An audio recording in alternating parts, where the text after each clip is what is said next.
Okay, well, good morning. I think we'll get started here.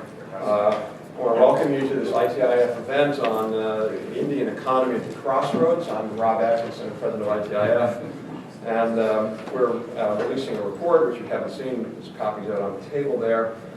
So what I want to do is just quickly introduce folks. I'm going to turn it over to Congressman Vera to make some remarks, and then Stephen will talk about the report. So immediately to my right is Congressman Ami Bera, who represents California's 7th Congressional District. He has a long background, first as a medical doctor. He graduated with a degree in internal medicine and did his residency at California Pacific Medical Center, became chief resident, went on to become various roles in other healthcare facilities and served as Sacramento County's chief medical officer, and then moved over to be a clinical professor of medicine at UC Davis. Since joining Congress, Congressman Vera is a member of the Space, Space and Technology Committee, and he's also on the Foreign Affairs Committee, which is where his nexus with India comes about, and also he's a member of the Congressional Caucus on India and Indian Americans, and really has spent a significant amount of time really trying to build the Indian-U.S. relationship and ensure that it's a strong one. And finally, he's a member of the New Democratic Coalition, so we're really pleased that he can join us. Stephen Ezell is the senior analyst at ITIF. I won't read Stephen's bio. Stephen leads our trade and innovation policy work and is the lead author of this report. Mark Elliott is Executive Vice President for Global Intellectual Property Center at the U.S. Chamber. Mark has a long background in IP issues. Before coming to the Chamber, he spent 9 years at Pfizer, where he was developed and implement public affairs strategies. You'll notice by the strange way he talks, he's not from the United States, but he was in some other country way down under, where he worked as general manager for Australia's largest IT company and a number of other positions like that. And finally, Rick Rosso is the Wadhwani Chair of U.S.-India Policy Studies at the Center for Strategic and International Studies. He joined CSIS just this year and spent 16 years in a wide variety of roles, really in the nexus between U.S. and India. He had been the director of South Asia at McClarty Associates.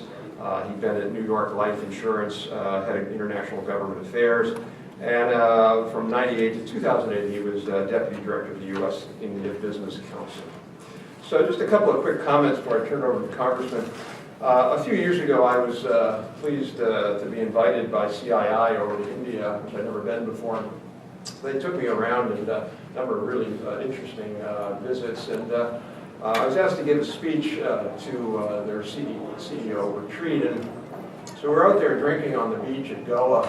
It's really tough sledding, and I was talking to a number of CEOs of fairly major companies. We're just standing there, and I happened to mention how I thought that India was making a mistake by not letting multi-brand retailers in the marketplace. I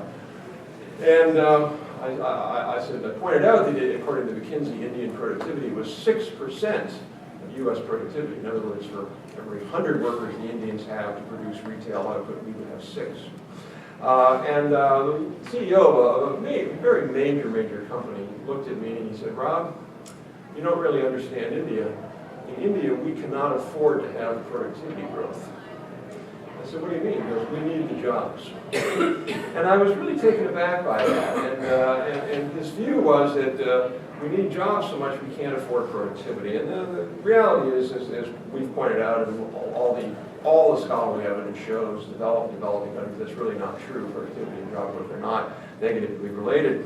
But the problem with that view is that it leads India towards other paths of growth, in particular in the last few years through a path of really trying to focus on gaining jobs, particularly high-wage jobs or higher-wage jobs, through import substitution. And that leads them down a path of things like the Preferential Market Access Program, which I think is problematic both for India and obviously for the United States. So the purpose of our report, really, and our work with India and our colleagues in India is really to help them articulate a different path to economic growth where they can really get robust economic growth but through essentially what we would say an across-the-board innovation and productivity strategy. So with that, I'll turn it over to Conor. Thank you. Well, I want to thank ITIF for this opportunity. Not only is foreign affairs kind of the nexus of how I look at the U.S.-India relationship, as the son of parents that immigrated here from India in the 1950s, there's a deep connection with India. I'm a lifelong Californian, but growing up with kind of a vibrant household, understanding kind of the opportunities that exist in India and so forth, and now being the only Indian American in Congress, there is a unique opportunity here. But as the title of your gathering today, India at a Crossroads, it really is at a crossroads, and the U.S.-India relationship in many ways is at that crossroads. And I use that term relationship as a two-way process. As someone who's been married now 23 years, a relationship is about sitting there, putting the challenges that you face out there, but also working through those challenges. So I think in this relationship and at this crossroads, there's a real nexus here. Having chatted with many of the member companies of ITIF over this past year and a half that I've been in Congress, there really are some challenges from our company's perspective. You guys will talk about some of those challenges, some of the intellectual property issues, some of the local sourcing issues, and some of the unpredictability, frankly, of the rules and regulations that are written in India. And having spent a lot of time talking to Indian multinationals and having gone to India a few months ago, or I guess now last summer, and talking to some of their companies, they have some concerns as well of things that are being discussed and debated here in the United States. But this is still a young and growing relationship. If we look at the bilateral trade that's occurred between the two nations, we've gone from 20 billion in trade to 100 billion in trade. When we look at the market opportunities in India, we can't ignore that 1 out of every 6 people on this planet resides in that market, and there's a huge market opportunity there. And when we look at recent developments in India in terms of remarkable showing the democratic process in India, over 500 million people voting, and a new prime minister being elected in Prime Minister Modi, who does have, carry with him a record of growth and economic development, and ran on that promise of getting India's economy revved up again and moving forward. I think there's an opportunity there. So in this crossroads that we find ourselves in the U.S.-India relationship, I think we have to move into this knowing that while there are challenges that our companies are certainly facing, there's opportunity here. And I think that this gathering is really a pretty timely gathering. As I look at it, as we've had conversations with the administration, with state, with USTR, and with the Chamber and USIBC, what we need to do, at least from my perspective at this juncture, is start to lay out the challenges that we face, the things that have made it difficult for our companies to make some of the investments that they'd like to make some of the gains that they'd like to make, and start to lay those out, not in a confrontational way, but in a way you would do in any relationship, to sit down and say, hey, we'd like to invest in India, we'd like to continue to help India grow and so forth, but here's the issues that we're facing. From the Indian side, I think we also have to approach them as partners. As again, in a relationship, I do think my perspective is Prime Minister Modi has a desire to revive Indian growth, and if we sit down and we approach this as a partnership, I think there's a real unique opportunity here with the new administration. In the report, I had a chance to read through the executive summary. I think there's one other real opportunity, but also a challenge that India faces. The report cites that the workforce is going to grow by over 100 million individuals as these, it is a very young population. If you look at India compared to China, China has an aging population, Europe has an aging population, but India has this rising population. But in our conversations with the Indian government, they also have a real unique challenge. They currently don't have the capacity to train and educate and give that workforce that opportunity to develop those skills that can go out and contribute to their economy. So, in the open, when you said we need jobs, I actually think that is a very accurate assessment of how the Indian economy and Indian government policy has been developed. 1.2 billion people, they need jobs. But I also agree in the open, growth, productivity, and jobs are not at odds with each other. If India does want to grow, if India does want an economy that becomes more productive, they can grow jobs through growing productivity. I think the unique opportunity that we have, and certainly I've talked about this from California, we were chatting about the University of California system, where we have a real advantage over the rest of the world still is we're the most innovative country in the world, and we have the far and away the best system of higher education in the world. And that is a unique asset as India grapples with how do they educate 100 million young people.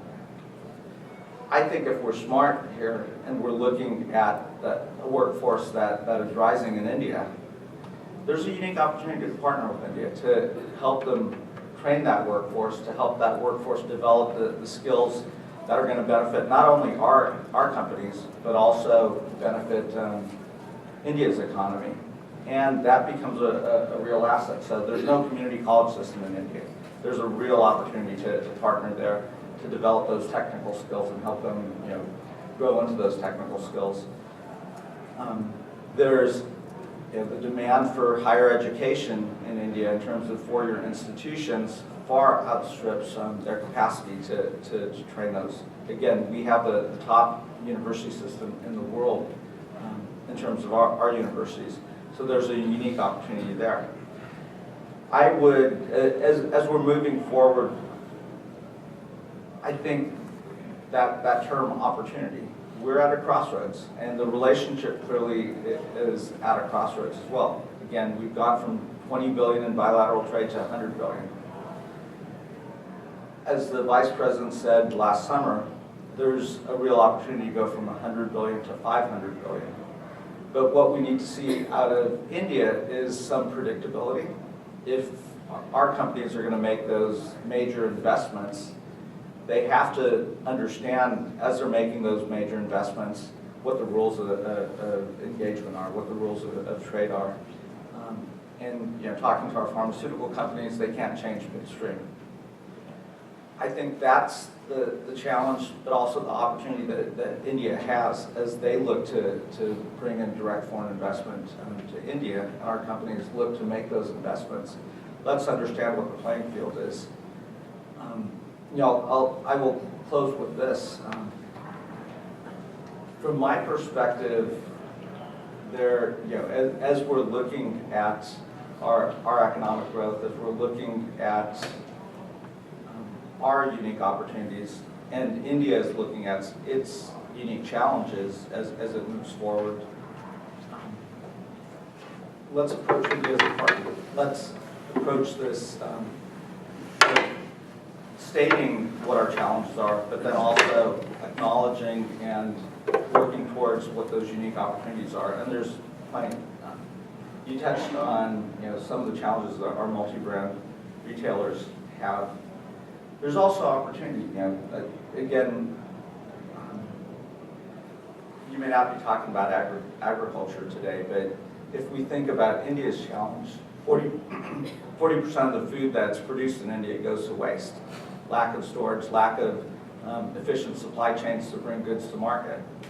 Part of that, if we look at our multi-brand retailers, we've figured out those logistics. We have a very efficient and productive system. So if we use that as one example, there is an opportunity to partner with India to help them develop these efficient systems to bring goods to market.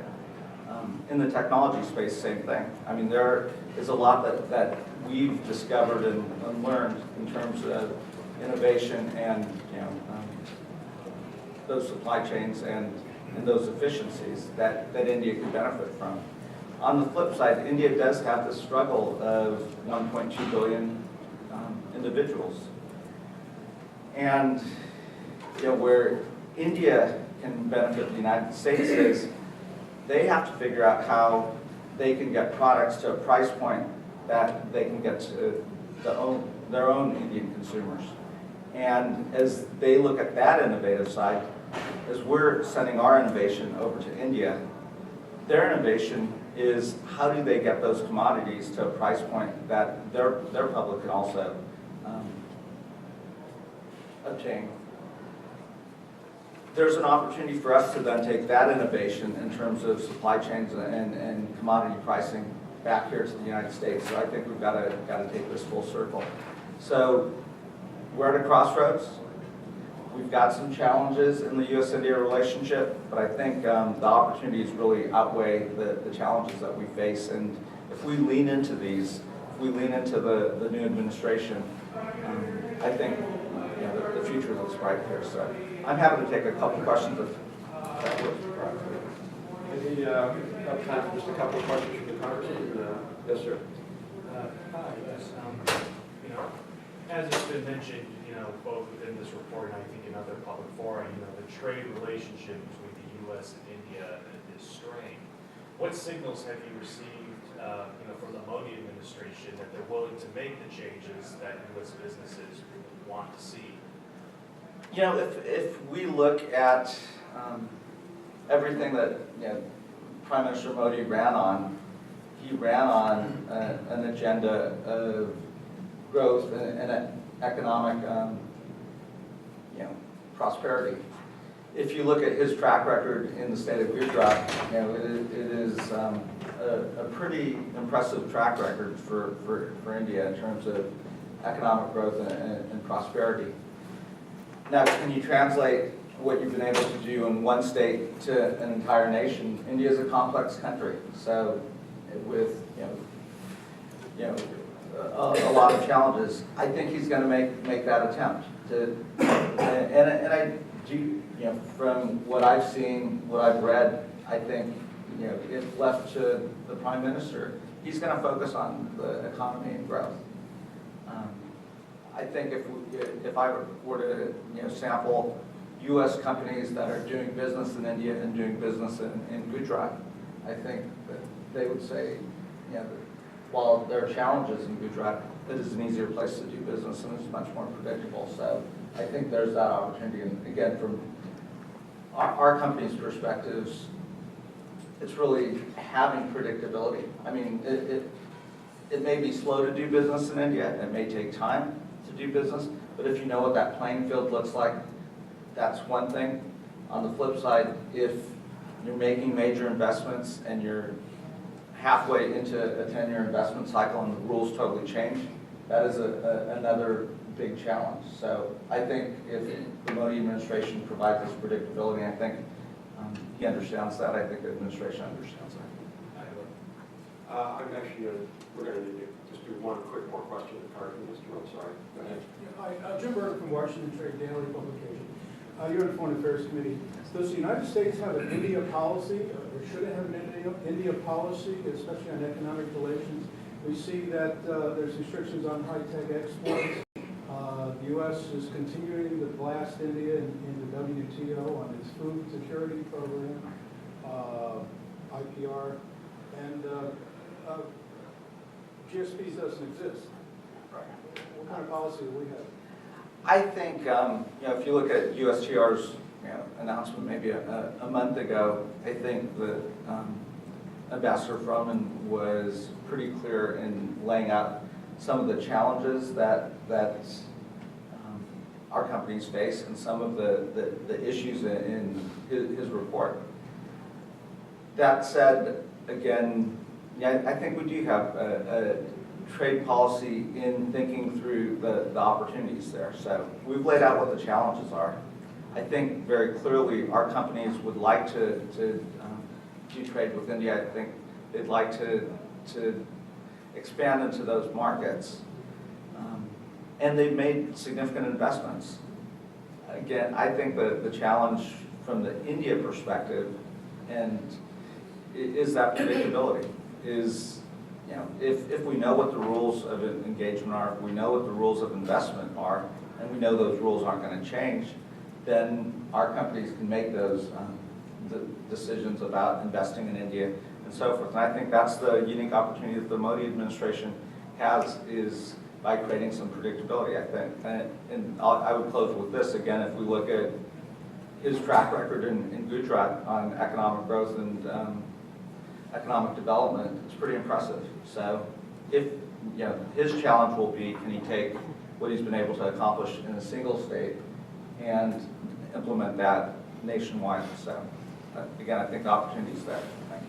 Great. Please join me in thanking Dr.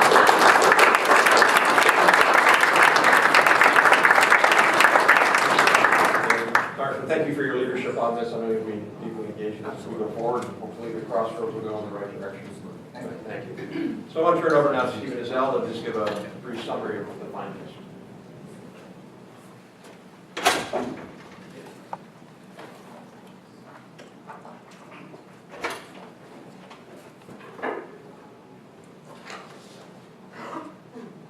All right, well, thanks, Rob and Congressman Barrett. So if you look at the evolution of India's economy post-independence, you see two main phases. From the 1950s to the 1980s, you saw an economy dominated by a heavily statist approach of Nehruvian socialism, in which the state really took control of the commanding heights of the economy. Industries like heavy equipment and capital goods, coal, iron, steel, in which the state exerted a very strong industrial control and licensing regime. India also focused on an import substitution industrialization strategy, in which it tried to limit imports of capital equipment, heavy goods, and ICT products through high tariffs and import quotas in an effort to spur the indigenous creation of these domestic manufacturing industries. And there was also a small is beautiful mentality. In the 1970s, the government set aside approximately 800 industries for the small-scale sector. In these industries, companies could not invest more than $250,000 in capital equipment and machinery. Firms like pencil manufacturers couldn't have more than 50 employees because the idea was to stimulate job creation. But in reality, this just led to a number of repetitive, duplicative, small firms that were saddled with the inefficient production mechanisms. And across a whole range of light manufacturing industries, shoes, garments, toys, pencils, India really missed out on the opportunity to capture greater global market share in those industries. So as a result, from 1950 to 1980, academic studies showed that India had the weakest industrial productivity growth of any developing country.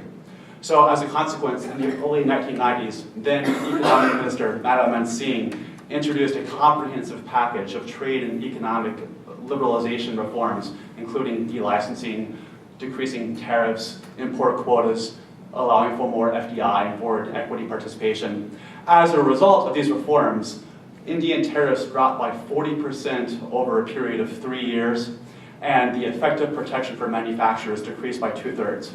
As a consequence, India's economy grew, on average, 40% more in the 2 decades following 1991 than it did in the 2 decades that preceded it. So really dramatic economic impacts that led directly to the so-called Indian economic miracle. Unfortunately, over the past several years, we've seen India increasingly take a turn towards what we call innovation mercantilist policies. These are policies that advantage domestic producers at the expense of foreign competitors. Unfortunately, we've seen this in a range of industries, including information and communications technologies, life sciences, clean energy, and retail. So as Rob mentioned, in February 2012, the Indian government announced something called the PMA, or Preferential Market Access Policy, which stipulated that by 2020, 80% of electronic and ICT products produced in India must have a domestic value addition. Now, to the government's credit, in July of 2013, it rescinded the application of the PMA policy to private sector procurement. However, it did leave in place the PMA with regard to public procurement of ICT and electronic products. And if that policy is not rescinded, it could impact 30% of India's ICT market in the coming years. In the energy sector, we've seen local content requirements applied to solar energy and wind turbine equipment. In the life sciences sector, foreign holders of intellectual property have encountered difficulty with compulsory licenses, patent denials, and patent revocations. In the case of at least one compulsory license that was issued, it was done so in part because the manufacturer was not producing the drug, in this case, Bayer's Nexavar, to the fullest practical extent possible in India. So the compulsory license was issued as a result of inadequate domestic manufacturing. And in the retail sector, as Rob mentioned, there are continuing restrictions on foreign direct investment rights in the multi-brand retail sector, and foreign e-commerce competitors have encountered restrictions with regard to controlling inventory and selling directly to producers. And selling directly to consumers in India's economy. So India's turn towards innovation and mercantilism is a result of three factors. First, we think slowing economic growth. Indian economic growth over the past 2 to 3 years has declined to about 4.5%, a far cry from the 10% they experienced for the 2 decades of the Indian economic miracle. But another real reason why is that India's policy is a response to the innovation mercantilist policies enacted by competitor nations. And here we think principally of China, whose policies of currency manipulation, industrial subsidies, and intellectual property theft have had significant impacts on the Indian economy. In fact, India has initiated more anti-dumping investigations against China at the WTO than any other country. That is, of any country in the world, India has put in place more investigations against China than anybody else. China's foreign currency reserves of $3.3 trillion, on average $2,450 for every Chinese citizen, are actually twice as much as the average per capita income of the average Indian citizen. So China's innovation mercantilist policies have had significant detrimental impact on India's economy. And when Indian policymakers are concerned about their ongoing trade deficit, a large part of that is because of China. In fact, of the $325 billion current account deficit India has accrued over the past 5 years, 55% of that comes directly as a result of its trade deficit with China. But IM policies in India are a result of trying to address this trade deficit, as well as the looming demographic dividend that Congressman Barra mentioned, that will see 100 million citizens enter India's workforce over the coming decade. Now, while innovation mercantilist policies may deliver some short-term benefits for countries, in the long run, they are unsustainable and non-optimal economic development strategy. First, and this is the most pernicious problem, they raise the cost of key inputs, including general-purpose technologies like ICTs, and this causes the productivity of all the other sectors in the economy to suffer. So, in fact, 2 Indian economists, Kaushik and Singh, found that in the 1970s and 1980s, for every $1 of tariffs India imposed on imports of ICT products, it actually suffered a $1.03 loss due to the productivity losses occurred across its broader economy, because all of its other industries, its airlines, banks, retail firms, had to use inferior or more expensive ICT equipment. Second, innovation and mercantilist policies damage countries' participation in global value chains. So an OECD study found that countries that did not participate in the Information Technology Agreement, or ITA, which is a trade agreement that eliminates tariffs on trade in ICT products, countries that didn't participate, like Brazil, Argentina, and Chile, since the agreement was put in place in 1996, found their participation in global value chains to decline by 60%. Countries that don't participate in trade-reducing agreements just found themselves excised and left out of global value chains. Third, such policies can cause reputational harm. The attitude among companies becomes, why would I want to invest in this country if I'm being forced to do so? Fourth, innovation mercantilist policies can perpetuate a global contagion effect. For example, India has stated that it wants to increase its exports of ICT products 13-fold to $80 billion by 2020. But if the way India is going to produce more ICT products is in part a result of implementing local content requirements like the PMA, and that's going to only encourage other countries to put in place the same policies, and then India won't be able to export as readily to those countries. We've also seen cases in South Africa where they have looked to India's policies of compulsory licensing in the life sciences sector as a basis for their enacting similar policies of their own. And finally, innovation mechanisms policies usually fail to achieve their intended objectives. Wonderful studies done by the Peterson Institute and by the German Development Institute have found that India's imposition of local content requirements in the solar industry have actually resulted in not more deployment of next generation crystalline silicon photovoltaic cells, but actually in older generation thin film photovoltaic cells that are not as sophisticated, and that their policies have actually resulted in job loss in installation of solar cells across the economy because you're having to use more expensive equipment. So there's a better way. And we argue in the report, India should embrace 5 tenets of a reformulated economic strategy. The first, as Rob mentioned, is to recognize the centrality of an across-the-board productivity growth strategy. So productivity, the increase in output for a given unit of input, is the most important way countries can grow. Countries can grow productivity in 2 ways. They can grow either through the growth effect or through the shift effect. In the growth effect, all industries, all enterprises in an economy raise their productivity levels. Through the shift effect, countries try and achieve productivity growth by changing the compositional mix of their economy, by replacing less productive industries like call centers with more productive industries like manufacturing.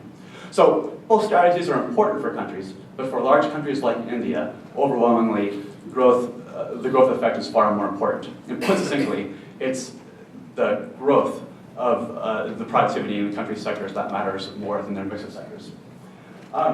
Unfortunately, we've seen in India, over the last 3 years, productivity levels growing, growth in productivity, the average annual productivity growth slowing to about 2.5 to 3%, a far cry from the 6% India was able to consistently achieve from about 2005 to 2011. And as Rob mentioned, when you compare Indian productivity levels to other countries, it's just 10% in India of the US productivity level. But the story is actually worse when compared to pure developing countries. So in 1970, China had 1/3 of India's labor productivity level. 2/3 later, China's labor productivity levels are 2/3 greater than India. So increasing productivity will be a key for India. Second, Indian policymakers need to embrace Say's law. If they put the right stable macroeconomic conditions in place, then supply will create demand. So the point here is that the increasing supply of workers coming into India's marketplace will generate demand for products and services, and this will create employment for housing, transportation, education, financial services, consumer goods, and this is where a lot of the job growth in India must come from. There's a sense that India can only achieve the job growth it needs through manufacturing, but services must play an important part. You look at the ICT services sector, it accounts for 25% of India's exports, has grown at a level 6% greater than average Indian GDP over the past 15 years. Services will be a vital story of India's economic growth going forward. Fourth, India needs to play an attraction, not a compulsion strategy in global markets. So it can't play China's game, it can't replicate trying to force companies there to invest. It needs to offer a differentiated and superior alternative environment to attract foreign direct investment to India. And this has been a problem. When you look at OECD studies, India ranks 37th out of 40 countries in the FDI restrictiveness index. Brazil and China, respectively, over the past decade, have had FDI inflows 2 to 3 times greater as a share of GDP than India has. So it needs to focus on more FDI. And finally, India needs to really embrace this moderate economy path. And what this means is 4 things. First, getting key framework conditions like the rule of law, protection of intellectual property, right, making it easy to do business. Second, putting in place an effective tax, trade, and investment environment. Third, getting key factor inputs like physical and digital infrastructure right. This is a huge challenge. More than half of India's 15 million manufacturing workers work in facilities that do not have electricity. The cost of logistics adds about 20% of the cost of production in India, whereas it's just about 68% in China. This is something Modi can really make a difference on. So you get these key factor inputs right. But finally, you have to put in place a comprehensive set of innovation and productivity policies that enhance the capacity of enterprises and industries to innovate. And it must be said, India has done some wonderful things here. It has one of the most generous R&D tax credits in the entire world. Its policies and programs to support the manufacturing capacity of its small manufacturers are among the best in the world. It's done a great job with expanding access to basic education. And over the next decade, India will graduate more master's and PhD students in computer sciences than we will graduate engineers. So there's a lot to be said for their innovation productivity policies, although more can be done. In particular, they only invest 0.85% of their GDP in R&D, and that's about half the level of India. So in the report, we put in place a number of policy recommendations. I'll just briefly highlight a couple of them here. First, we think India should appoint a National Productivity Commission that focuses and provides recommendations about how the country can improve its productivity. They really have to improve the process of interagency communication and coordination with regard to rulemaking.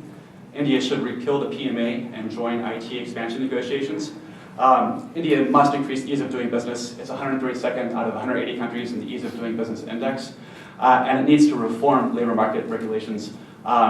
The Industrial Disputes Act, which still exists in India, says that if you're a manufacturing firm of more than 100 employees, then you have to get permission from the Ministry of Labor and Employment to let go of even a single employee. And this is a major reason why there's so much informality in the economy. If those policies could be addressed, I think you would find it to be a much more attractive environment for manufacturers. We close with an aspirational vision for India's economy, and the point is, with these policies in place, India should be able to grow its per capita income by 300% over the next decade and push their per capita income to $5,000. The point of these recommendations is to provide a path forward for more sustainable and robust growth in India and for it to achieve the vision that we know is possible. So thank you very much. I'll turn it over.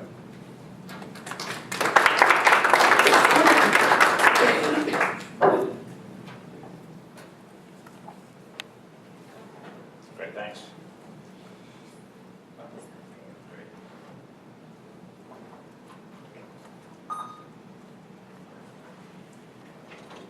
So I think we understand now that Modi's been elected, all problems will be solved, all your dreams will come true. Yes, indeed, if you haven't heard the news, the BJP won India's recent national election, which was widely expected, I think, although I was probably one of the last ones to come to that conclusion after Congress continued to win some state elections, including the important state of Karnataka last year. But the BJP won.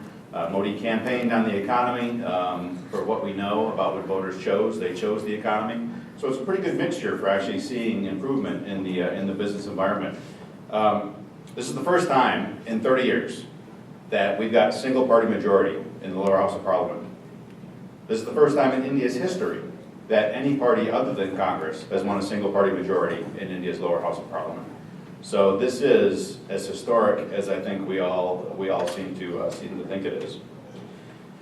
Some real reasons for optimism, I think, in what might happen, particularly in the economy, looking forward into the Modi administration. First of all, they got a majority in the lower house of parliament, and the lower house of parliament is much stronger than the upper house of parliament. It has dominance on issues related to money and taxation. If there's a particularly difficult vote to do, they can call a joint session of both chambers of parliament, and everybody votes on a one-to-one account, and there's more members in the lower house than the upper house, so they'll win those kind of votes. It's only been done 3 times in India's history, so it's not a common thing, but it's a tool they can use. And also the fact that they didn't have to give out key ministerial portfolios to coalition allies. They did give out a few, but they don't need to. Some of the major corruption scandals we saw during the Congress government was because they had to give particular portfolios to coalition allies, and they needed those allies to stay in power. And those allies had free run. They could do whatever they wanted to, knowing that they could never lose their jobs. Or even if individuals lost their jobs, a lot of times they were replaced by somebody else in that party.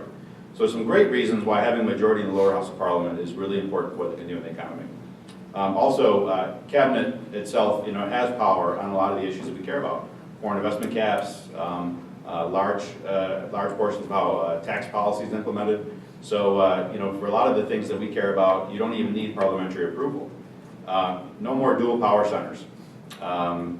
That, I tell you, is more important than anything. The report, I think, is terrific. I think that there was the idea that there was a narrative on why all these policies came out. I don't know that it's exactly true that it was a plan per se, But you did have a boss behind the scenes, Sonia Gandhi, that was really kind of running things and saying, we need jobs, we need low-cost medicine, we need these things. They don't care how it's done. And then everybody else was there to carry it out. Now, if you actually talk to the Prime Minister's office and you raise an issue, you know you're talking to the person that ultimately will decide that, rather than there's somebody else behind the scenes that was really kind of running these things. So it's great that power is consolidated in one office now. There also, I mean, I'll say there is really no need for India. I hope they do a lot of reforms, but there isn't so much of a need to do reforms to get the economy back on track. There is no need for India to do a lot of reforms to get the economy back on track. The fact that you've got a government that business no longer feels is there to try to abuse them. You know, the things that we've seen in recent years, the land acquisition bill, which forces you to pay 4 times the market rate to buy land for industrial development in rural areas. 4 times the market rate. 2 times in urban areas. The companies bill, which says that every company has to give 2% of profits to corporate social responsibility. You look at these kind of things and you realize, you know, companies felt they were under attack. And now that they don't, now that they think that they'll get the Prime Minister's ear and there won't be these decisions that harm their investments, money will flow back in, and in fact it already has. If you're wondering what policies he'll do to restart the economy, just the fact that he may win the election and has won the election has already restarted the economy. Foreign direct investment for the first 3 months of the year is up 40% over last year. 40%. This is even before the elections began. Foreign institutional investment, too, is also hitting records. So money's coming back in already, just on the basis of what they hoped he would do. And of course, we all hope that they cement that and augment it, but of course, doing a lot of reform we want to see. So great reasons for optimism. There's some real reasons for pessimism, though, that he won't do everything that we all hope. You know, can he do to the nation what he did to Gujarat? Definitely not. You know, it'll be blunted. You can't push every single piece of paper for the entire nation as you're able to do in a chief minister with an efficient administration. So following every single piece of paper to make sure approvals happen in a timely fashion, that'll be blunted. He's also only got about 25% of seats in the upper house of parliament. And while the lower house is the dominant chamber, the upper house does need to pass most legislation. So they're going to need to get Congress or a group of coalition allies or other parties to support reforms in parliament. Also, the BJP only controls 5 of India's 29 states. Today there's 28, but next week there'll be 29 when they divide Andhra Pradesh. BJP will only control 5 of those. And so at the end of the day, your written only goes as far as you can make things happen. And a lot of the stuff that we're talking about, you know, like if you're a business manager in India, most of what you spend time on is interactions with state governments.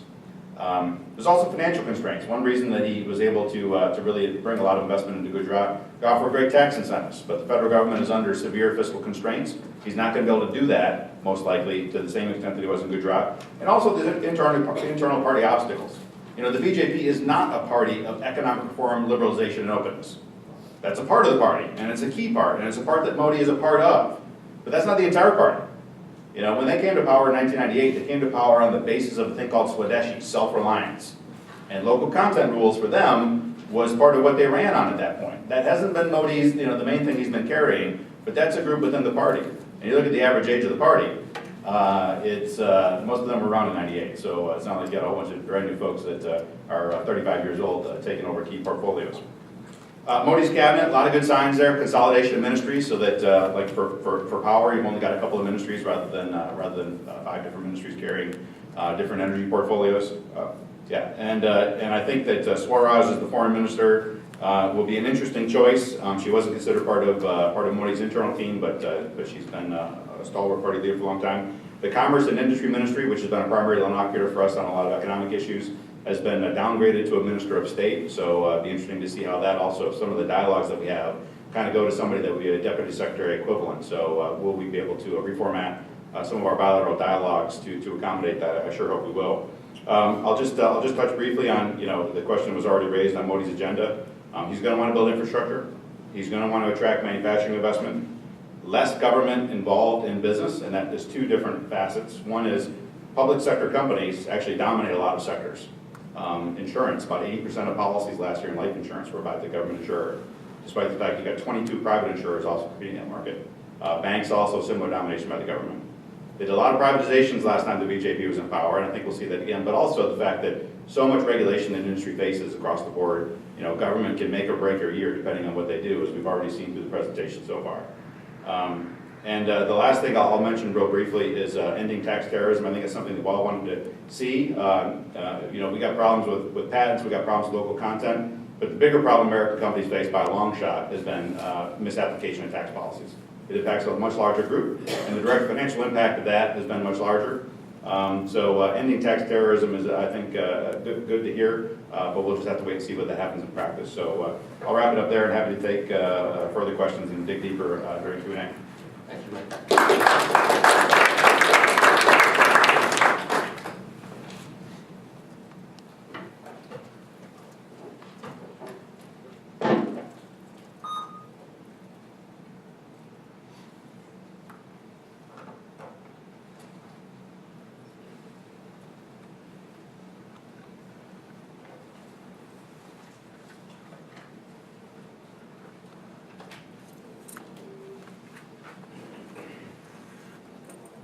Thank you.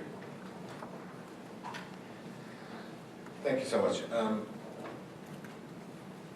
I just want to open by thanking ITIF. They are a great organisation with some really great people. An example of this is the report that was just produced. I think is an excellent roadmap for all of us to have a look at, and particularly the Indian government, because I think it highlights some of the key issues that are going to be the things we need to focus on. As commented, IP is a part of this debate, so I'm going to focus in on that quickly, and I'm going to do it as quickly as I possibly can because I know we need to be out of this room, I think at 9:30ish. The Modi government has a lot to focus on. We know that. They've got to generate jobs, they've got to stimulate the economy, and they've got to jumpstart foreign investment. It's also worth reminding ourselves that one part of the election campaign was also that Modi intends to put a toilet in every house. It's a good reminder of the complexity of the problems that India faces.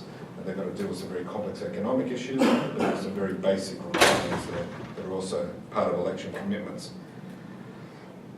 One thing that the Modi government must do, and that is to restore some business confidence. And it's good to hear that some of that has already begun, but I think from the IP community's perspective, there's much more that needs to be done. We all know the importance of intellectual property to the US economy. It's no secret. There's 40 million jobs, it's $5 trillion of the nation's GDP, it's 60% of all exports. So it's no secret that intellectual property is going to matter to American companies. It also promises a lot for the Indian economies and business as well. Some in the previous government recognised that. There was a commitment to a decade of innovation, and there was some pretty good rhetoric coming out of them for a long period of time. However, the rhetoric just didn't live up to the reality of the situation. The business community, I think, quite clearly wants to work with the new government. They want to stimulate investment, they want to encourage innovation, but to do so, the new government must move away from some of the IP policies adopted by the previous administration.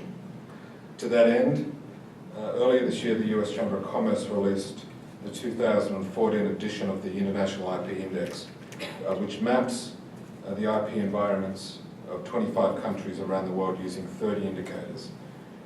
Now, the purpose of creating such an index is to provide something for innovative industries and for policymakers, to give them a roadmap of the IP requirements that matter to innovative industries, which of course plays out in the investment space. Both in the inaugural GRPC index, which was in 2012, and the 2014 edition, India ranked last overall, behind the likes of Brazil, Russia, and well below that of China. As the report suggests, the IP issues in India impact a variety of industries. Now, some will claim that India's IP woes involve one compulsory license, and to be honest, I think it'll be farther from the truth. As you can see from this slide, India scores very lowly against all 6 categories of IP, the copyrights, enforcement, patents, revocation of international treaties, trade secrets, and of course trademarks. There's a couple of quick examples I just want to touch on. The biopharmaceutical space, of course there was the compulsory license of Nexavar, but there was also some very considerable issues involving a drug Gleevec, which was recognised everywhere else in the world, and the patent was of course revoked in India, and there are no less than a dozen or so drugs that are either in revocations or disputes or challenges in India that quite simply we're not seeing elsewhere in the world. In the copyright space, which is something worth taking note of, Bollywood is the largest film industry in the world. That shouldn't surprise people. Copyright legislation in India, by international standards, is actually very, very poor. The Indian government, Indian legislation does little to protect copyright, Indian copyright in India itself. They did pass copyright legislation in 2012, and the purpose of that legislation was to implement some international treaties, but it failed to achieve that outcome. It's good to hear that foreign direct investment is starting to flow back into India. In 2010, the US foreign direct investment was about $2.2 billion. That dropped, I think, down to, in 2013, to the low of just around 500 million, which is a dramatic drop. Last year, of course, there were, I think, 17 industry associations, including US Chamber of Commerce and NAM and a whole bunch of others, all got together. We joke that 17 industry associations in Washington can't agree on what time of day it is, but we could agree that there was some significant problems in India that needed focus, and we all came together to do that. We were, I think, quite excited by the fact that Congress took up the fight. Members of the administration did, that the President raised, the Vice President raised issues, Secretary Kerry, USTR, and a number of folks raised concerns with the previous government. So we are hoping that very much the new government here is going to listen to some of these business concerns. The previous government did not show much willingness to do so. The US business community has a clear stake in India's success, and we are ready to engage as a partner and a resource if confidence is restored in areas such as IP protection. So with that, I think I'm right on time. I'm going to some questions.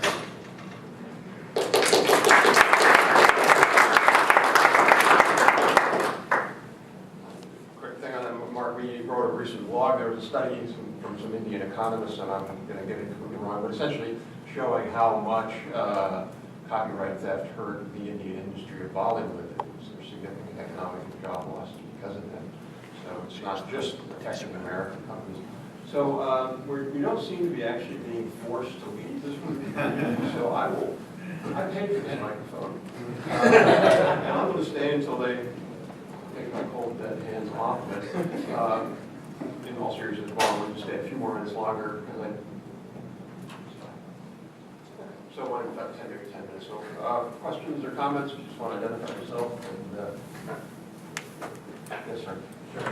David Thomas, Inside U.S. Trade.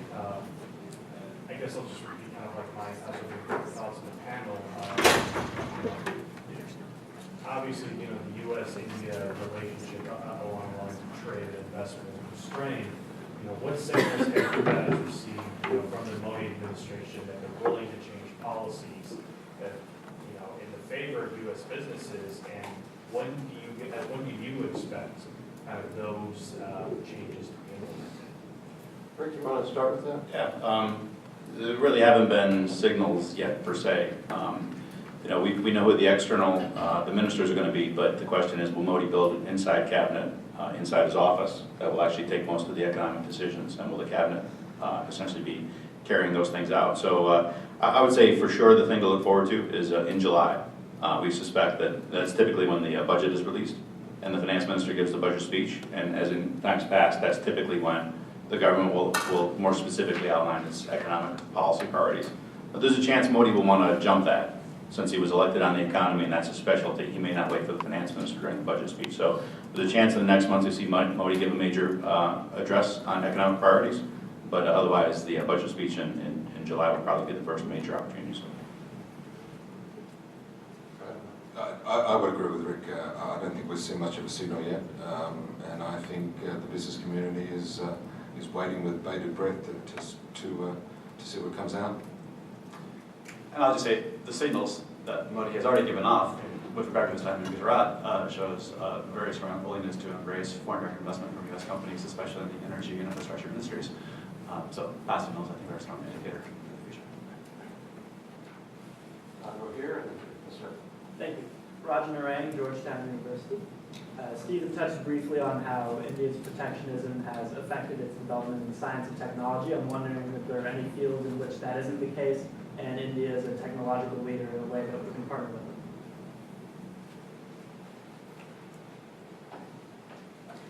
The question is, are there areas where India is actually doing well and you might partner with them? Exactly, yes. I'll just note one thing. Just wrote an article for a European magazine on global trends in R&D, and what's really striking about that is just how low Indian R&D is relative, say, to China. China is now at 2%. China now exceeds Europe in their R&D intensity, and India is probably at best a third or a quarter of that. If you look at Chinese R&D growth, it's been about 14% annualized annual rates of growth over the decade. India is much more like 3 or 4%. So India, I think, has this real opportunity to begin to leapfrog. They just haven't made the investments there. So I don't know specifically where there are areas. I do know India, at least one area that I'm familiar with. They do seem to have some capabilities in the life sciences and biotech. They have some, besides the fact they have generics, they do have some indigenous capabilities there that's around legal IP. But Mark, do you want to add to that? I think certainly in the biopharma space, there is some considerable expertise there. I think, particularly in that space, what is holding them back is the foreign direct investment and confidence in the global industry to invest significant dollars and staff and resources into the Indian environment right now. So I think that's one factor where they do have skill, they show great promise, but they're not quite living up to expectations. I think IT service clearly has been the area where they've shown, some leadership. And when I say that, it's not just outsourcing, it's not just call centers, but when you get in an American-made airplane, parts of that were designed in India. So they actually are doing all the R&D stuff that we're talking about, but they're, it's mostly American companies. You talk to a lot of American companies, and the largest R&D center they have in the world will typically be based in India, although not for creating products necessarily for India. It's all stuff that comes back here. So, as Mark said, the skill is there. They're doing stuff like that already. It's just, not really pointed in the same direction as Indian companies creating stuff for the Indian market that, can be exploded on the world afterwards. And just add briefly to those sets of comments. If you look at the composition of India's life sciences industry, it's about 80% generics and about 20% novel innovators. I think we can find a lot of common cause to look at clinical trials and how we can collaborate with regard to access to large populations and the type of diseases that are faced by that kind of population, and look as that as a platform to innovate new pharmaceutical drugs. Also with regard to IT, I think, it's unfortunately one of India's biggest challenges. The IIT institutes are some of the best in the world, but as many as 60% of IIT graduates leave India. And the U.S. has been a great beneficiary of that. If you look at the data from Silicon Valley, as many as 48% of startups in Silicon Valley have at least one Indian-born founder on their board, and so that's great for us. But I think, how can we make that a more dynamic two-way relationship where it's a more attractive environment for that high talent to stay in India, and then we can leverage that with partnerships with startup companies in the IT sector. I would say that is an opportunity for potential two-way growth on both sides. So I'm going to hear Robbins. Robbins Pancake with the International Trade Commission. I have a couple of non-ITC questions, which are BIT and ITA, are both mentioned in the report. Targets that bear some attention and may bear some fruit. I guess the BIT would be more the mixed category, and ITA more Stevens. But in the BIT area, do we need a bilateral bid to consolidate an avenue for private investments, or can it get started and catch up? Because there's been some real, at least from my perspective, reticence on the part of India to pursue it over the last 2 years. And then on the ITA, is there any history, maybe in the Bharatiya administration, or there's some hope for the Indians to be more forthcoming on the ITA than they have been over the last 10, 15 years? Well, Why don't we keep the answers very brief? We'll try to get in one more question. Yeah, well, on the bid, there's a lot to gain there. I think they'll sign one if it's a basic one, like the other 73 they have, which is investor protections. But if we want FDI caps, if we want performance requirements, articles in our treaty that's not in India's, then that'll take some time, and we're not talking about a quick thing, and I don't know that they see a strong hook for doing so. But the investment protections they do, because they're going to build a lot of infrastructure. And America shies away from that because we had a tough time getting paid when we built infrastructure in the 90s. So they might be willing to do that, but if we want something a little more robust, which I think certainly in this room we all do, then I don't see that happening very quickly. So it's unfortunate that there's a prevailing sense, or has been, that the ITA has contributed to the market share and job loss in the Indian ICT manufacturing sector. I think when you look at the data, you see that that's really been a result of the inverted duty structure that India has had in place on imported components and elements of ICT products, which has prevented them from having as strong of a ICT assembly and manufacturing industry as they could otherwise have. So I think a new administration that would be more likely to look in a less suspect way on those types of tariffs would be more likely to embrace India and joining ongoing talks to expand the ITA. I think we have time for one last question on this. Orlando, U.S. State Department. Thank you for your presentations, very convincing graphs, presentations, stories, anecdotes. My question is, preaching to the choir here, how do we get that message to India? Yesterday I had lunch with an Indian friend. Both her kids educated here in the U.S. Her daughter used to work for U.S. India Business Council. And retailing, and she came back with, well, India needs jobs. How do you convince India of the story we're telling here? Quickly, we are planning, we've been planning this for a while to do a rollout event with a partner, an organization in India. We'll do that. We'll try to place some op-ed, talk to officials both here and there. But it's a long haul. You don't change sort of embedded mindsets about how an economy works and grows overnight.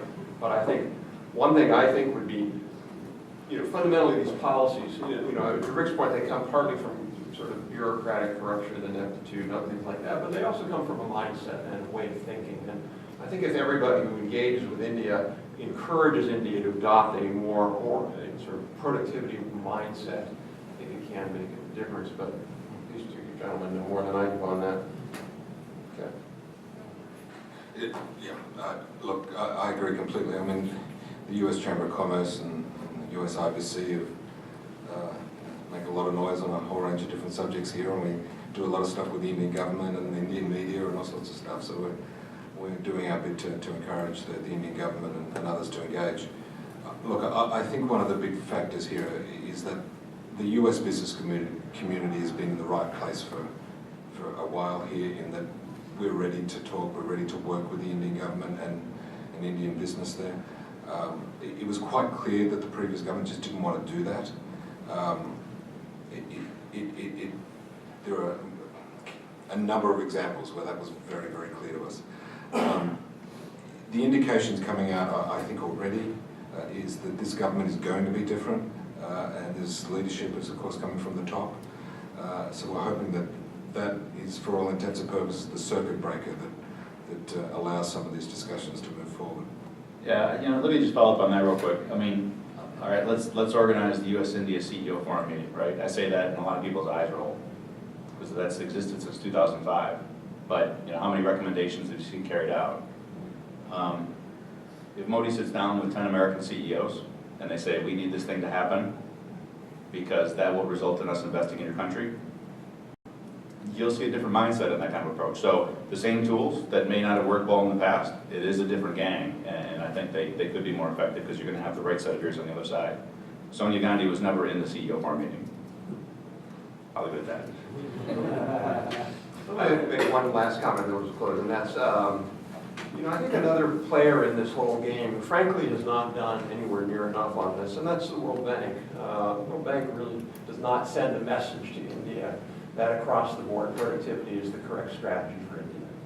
And there are a lot of different reasons for that, but I think if the World Bank were much more engaged in this kind of message, World Bank is basically many of what they recommend for these countries is an export-led strategy. going up the value chain through exports. And, you know, there's parts of that that are okay. The problem with that is that leads countries down this path. Whereas a sort of productivity strategy built around this notion that productivity does create jobs, it creates better jobs, I think is a better strategy. And the World Bank really hasn't pushed that in a systemic way. And I think that lack of leadership, and I don't think WIPO pushes that. I don't think WTO pushes that. And none of the international organizations go engage with countries like India to tell them this. I frankly don't think the U.S. government does that either well enough. So I think we can all do better on that part. So with that, we have to adjourn, which I wish we could spend more time because we've got great experts here. But thank you all for coming. Please join me in thanking this great panel.